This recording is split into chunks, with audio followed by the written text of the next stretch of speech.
शब्बो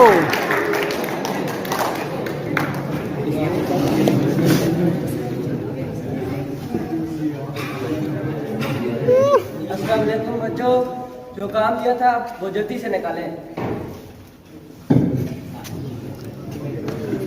तुमने बिलाल को जलील कर दिया है। वीडियो शुरू नहीं होता और तुम्हारी बातें शुरू हो जाती है। कब से मैं देख रही तुम बातें कर रहे हो, जलील करके रख दिया है। यहाँ देखो बातें पढ़ के बातें कर रहे हैं। एक से जान छुड़ाओ दूसरी शुरू हो जाती है। मैं कहाँ पूरी हो इनसे। जल्दी से निकाले काम, जो काम किया गया है जल्दी से। 1 मिनट फटाफट। ये वाला काम अब देखो, ये लड़के भी सही काम करते हैं, अच्छे लड़के हैं ये। और ये जो बुरे लड़के हैं ना, ये काम नहीं करते हैं सही।